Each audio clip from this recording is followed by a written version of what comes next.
বন্ধু, আপনারা দেখছেন হেল্প টেক বাংলা।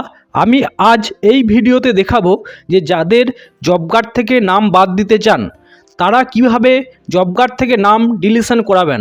হয়তো একই পরিবারের চারজন ব্যক্তি আছেন, কোনো ব্যক্তি হয়তো চাকরি পেয়ে গেছেন বা কাজের সূত্রে বাইরে থাকেন, আপনি এই জব কার্ডে থাকতে চাইছেন না, তো কিভাবে নাম বাদ দেবেন সমস্ত ইনফরমেশন আপনারা আজ এই ভিডিও থেকে পাবেন। অবশ্যই ভিডিওটি আপনারা শেষ অবধি দেখতে থাকুন।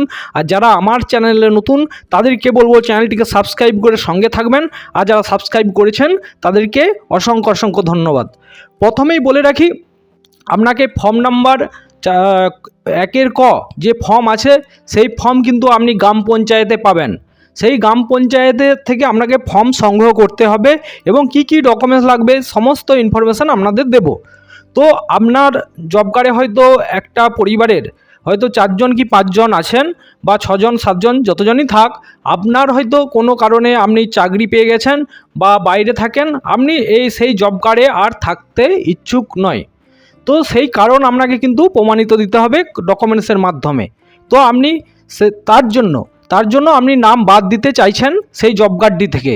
তো কী করবেন, প্রথমে গ্রাম পঞ্চায়েতে গিয়ে ফর্ম 1 ক যে ফর্ম আছে সেই ফর্ম আপনি সংগ্রহ করবেন।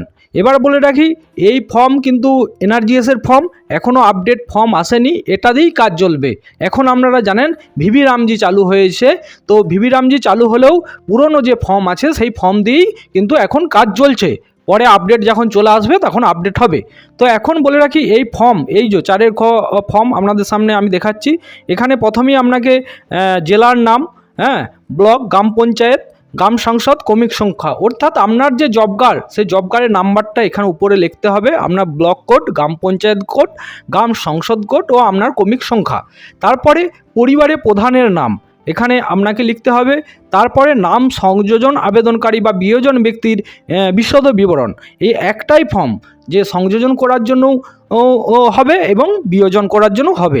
এখানে নাম, পিতার নাম, বয়স, লিঙ্গ, শারীরিক অক্ষমতা কিনা, রেশন কার্ড নাম্বার, সংযোজন বা বিয়োজনের কারণ।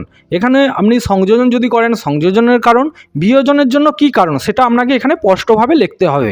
তো তারপরে আপনার গ্রামের নাম লিখবেন, পোস্ট অফিসের নাম লিখবেন, মৌজা, থানা, গ্রাম পঞ্চায়েতের নাম, ব্লকের নাম। আপনি তপশিলি উপজাতি ও অন্যান্য অনগ্রসর শ্রেণী বা সংখ্যালঘু এটা আপনি লিখে দেবেন। ইন্দিরা আবাস যোজনার উপভোক্তা কিনা, ভূমি সংস্কার উপভোক্তা কিনা, এইসব লিখে আপনাকে কাজ করতে ইচ্ছুক যদি হয়ে থাকেন সেই ক্ষেত্রে লিখবেন। আর যদি না হয়ে থাকেন সেই ক্ষেত্রে আপনাকে ওখানে কোনো কিছু লেখার দরকার নেই। পরিবারের প্রধানের স্বাক্ষর বা আপনি যে আবেদন করছেন আপনার আবেদনের স্বাক্ষর। তো এখানে কি বলছে, বিয়োজনের আবেদন পরিবারের যে কোনো সদস্য বা যে কোনো ব্যক্তি করতে পারেন ওই সাংসদ থেকে নির্বাচিত গ্রাম পঞ্চায়েত সদস্যের অনুমোদন সাপেক্ষ। এখানে আপনার কিন্তু যে গ্রাম পঞ্চায়েতের যে সদস্য, এই যে নিচেতে দেখুন সদস্যর কিন্তু একটি সাইন লাগবে। তারপরে এর সঙ্গে আপনাকে কি কি জমা করতে হবে সেটাও আমি দেখাচ্ছি। ডকুমেন্টস আপনাকে কিন্তু এখানে দিতে হবে এবং ডকুমেন্টসে কি কি দিতে হবে দেখুন। এখানে জব কার্ড থেকে নাম বাদ দেওয়ার জন্য বলেছে জব কার্ড থেকে সদস্যের নাম ডিলিট বা বিয়োজন করার সম্পূর্ণ পদ্ধতি। তো এখানে জব কার্ড থেকে নাম ডিলিট করার পদ্ধতি কি, প্রথমে আপনাকে সংশ্লিষ্ট জব কার্ডের নম্বর সংগ্রহ করতে হবে, অর্থাৎ আপনার জব কার্ডই লেখা আছে, এবং তারপরে আপনার দ্বিতীয় ধাপ হচ্ছে যে সদস্যের নাম বাদ দিতে হবে তার নাম বিবরণ যাচাই করে সেই ফর্মে আপনাকে লিখতে হবে এবং নির্ধারিত যে 1 ক যে ফর্মটা দেখালাম সেই ফর্মটা নাম বিয়োজনের কারণ সেখানে লিখতে হবে এবং ডিটেলস দিতে হবে। প্রয়োজনীয় আধার কার্ড, কী কী লাগবে, আধার কার্ড, ভোটার কার্ড থাকলে প্রয়োজনীয়, যদি নাম বাদ দিতে থাকেন কোনো মৃত্যু কারো যদি হয়ে থাকে তার ডেথ সার্টিফিকেট, বা বিবাহ হয়ে থাকলে তার একটা প্রমাণ, এবং স্থায়ীভাবে অন্যত্র চলে গেলে তার একটা প্রমাণ, এবং আপনি যদি চাকরি পেয়ে যান তার ক্ষেত্রেও একটা কিন্তু প্রমাণ আপনাকে ওর সঙ্গে সংযোগ করতে হবে। তারপরে জব কার্ডের জেরক্স কপি, আবেদনপত্রটি সংশ্লিষ্ট গ্রাম পঞ্চায়েত অফিসে জমা দিতে হবে। গ্রাম পঞ্চায়েত কর্তৃপক্ষ আবেদনটি নথি যাচাই করবেন। যাচাই অনুমোদন পরে জব কার্ড রেকর্ডের সংশ্লিষ্ট সদস্যের নাম বিয়োজন ডিলিট করা হবে। নোট, নাম ডিলিট করার আগে কারণ ও প্রয়োজনীয় প্রমাণপত্র ঠিকানা ঠিকভাবে যাচাই করা হবে। এটা আপনারা জানেন।